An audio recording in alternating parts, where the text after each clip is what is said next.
Silver the Hedgehog is one of the most useless Sonic characters in my opinion. He started out on one of the worst Sonic games and hasn't really gotten any spotlight since. Starting off with Sonic 06, Silver's story might as well be the main story of the game, as he gets the most character development and most of the game revolves around him specifically. In the game, you're able to play in Silver's perspective, kicking off with his timeline looking more like Sonic's version of New Jersey, leaving Silver hopeless until his Shadow Palette Swap tells him to kill Sonic in the past due to him seemingly being the cause of all of his problems in the future. Starting to see a pattern here when it comes to Sonic villains. Silver eventually does decide to go back in time to defeat Sonic, but is bombarded by Amy being Amy, eventually conceding to help find the blue bar. When he does find Sonic, he's in for the kill, as one of the most frustrating boss fights ensue, ending with either a broken Sonic or a broken controller, depending on your patience.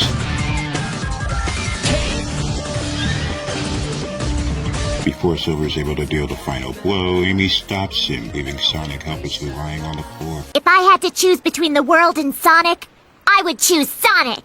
He later contemplates the error of his ways after getting chewed out by Amy for a while, but eventually gets convinced again to kill Sonic once more by Mephiles, after multiple time-related kidnapping attempts on Elise and leaving Sonic as a punching bag. Shadow appears to fight Silver, leaving Silver to chicken out before using the Chaos Symbol just at the same time that Shadow was about to use it, making them go back in time to the first Thanksgiving to get turkeys off the menu.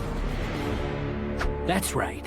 Anyway, they both split up, leaving Shadow to go deal with his clone and for Silver to deal with Iblis, holding him hostage to prepare to seal him in Elise.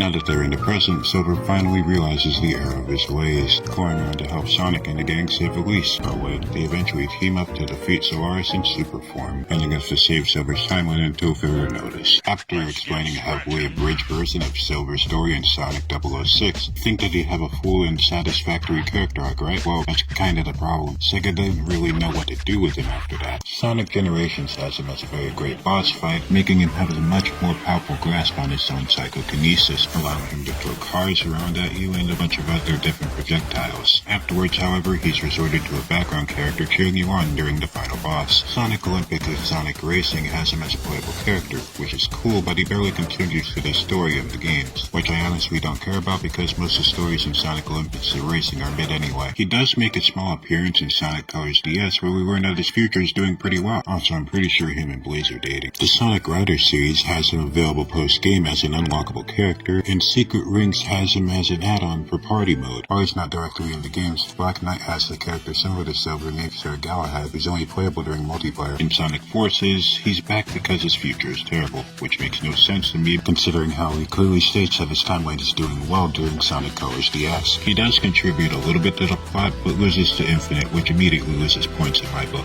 The Sonic Rivals series has Silver going against He really likes taking pictures on his Polaroid. In fact, he likes it so much that he tries taking pictures of Sonic and the gang to collect for trading cards. So it's up to Silver to save the day with the help of Shadow and Eggman. Sonic Rush 2 has you in pairs, one of them being with Silver and Espio. Silver starts out the game collecting different chow in order to prevent Eggman and Nega from collecting them. Espio catches on to what Silver's doing and starts getting mad at him, but understands his motive after learning of his intentions, which leads to Espio going on to help him out. After racing almost everyone, collecting a bunch of chow and beating Shadow, God my goodness wash, he eventually meets up with Eggman Nega, who informs him that it's too late because he already collected enough chow to feed the Ifrit, which leads to him racing Metal Sonic, winning and technically also losing as Eggman Nega already woken up Ifrit beforehand, leading to an epic boss battle between both Metal Sonic and Ifrit. While the gameplay is lackluster at times, it still has the most story for Silver, which I can't say for any of the later games at all. The problem with Silver, in my opinion, is that Sega doesn't really know how to handle him well, either putting him in minor boss fights or letting him do the bare minimum plot-wise for 06. How do I think they can fix this? I think Silver deserves his own game similar to Sonic Cross Shadow Generations, or just get him his own game entirely. Personally, I don't like the excuse of Silver returning being that his timeline keeps messing up, considering how satisfying the ending was for his character in Sonic 06, seemingly having his future be peaceful near the end of the game. I guess the best way to keep Silver in the past with Sonic and friends is to just erase the future entirely, destroy it similar to a way that Trunks' future was destroyed in Dragon Ball. It may sound a bit edgy, but I think that the writers up at Sega could execute it pretty well. But what do you guys think? Make sure to comment down in the video or whatever, I don't know.